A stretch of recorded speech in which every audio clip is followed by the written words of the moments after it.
Thank you and welcome to the show this morning. The topic this morning is Marcus Garvey and Africans in the Caribbean. And of course we have with us to talk about Marcus Garvey and Africans in the Caribbean, Dr. AAl-Hadid, the chairperson of the Africana Studies Department at Tennessee State University. Of course, Dr. AAl-Hadid, let me welcome you to the show once again.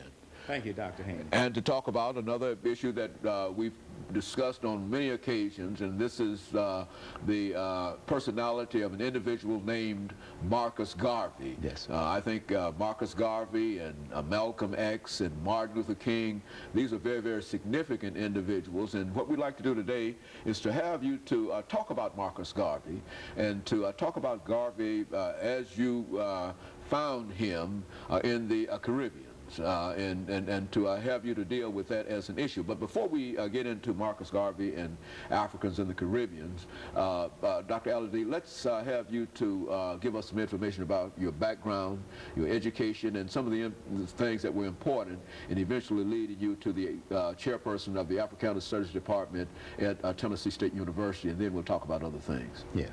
Well, I was born in Montgomery, Alabama at a time in American history when apartheid was very much in effect in that part of the world, and that sort of initiated my consciousness as it relates to identifying with our history and our culture.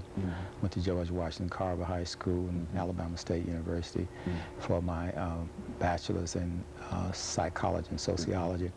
I left the Deep South and went out on the West Coast where the movement was in full effect. This was around 1967, and got involved with the Black Studies movement, the Black Power movement, and was part of creating a Black Studies program in the Black Culture Center at the University of California, Santa Barbara.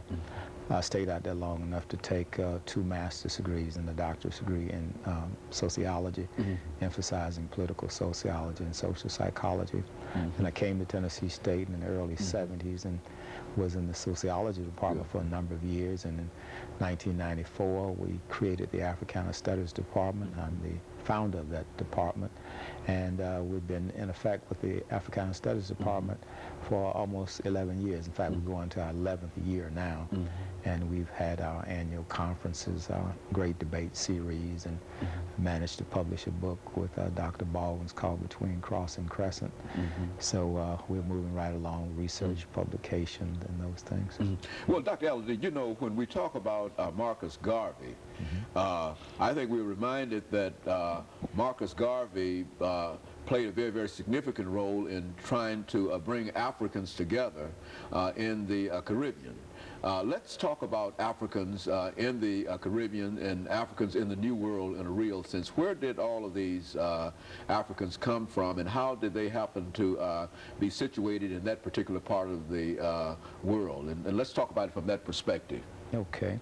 Well, you know, the European powers had colonies in this part of the world throughout the Caribbean, North America, South America, and these colonies were used to produce agricultural products such as sugarcane, rum, cotton, coffee, tea, and those things. So they imported African prisoners of war, and once they got them over here, they made them into slaves and put them in a situation not of indentured servitude, but chattel slavery.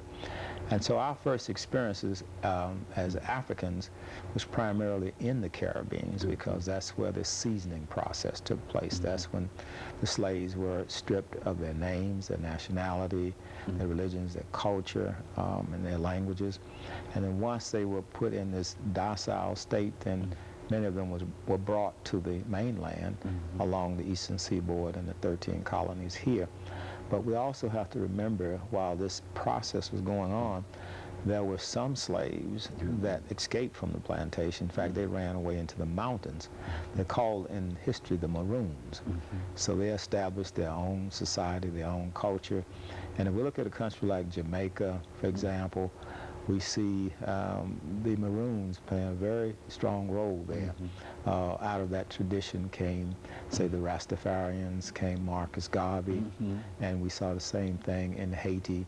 So the Maroons were the people that ran off the plantation, went into the mountain, established their own culture society, and they played very instrumental roles in carrying on the slavery rebellions and ultimately leading to the independence of many of these Caribbean countries, as well as some of the South American countries like in Brazil and Guatemala and places like Suriname. You know, when we talk about the Africans in this particular section of the Americans, Dr. AAl-Hadid, we will have to sort of investigate what they were doing, not only at that particular time, but some of the activities that they were involved in individual countries. And when we come back during the second section, we'll have an opportunity to have you to go into some greater detail doing that. And of course, we'll be back with our audience following this very, very short commercial break.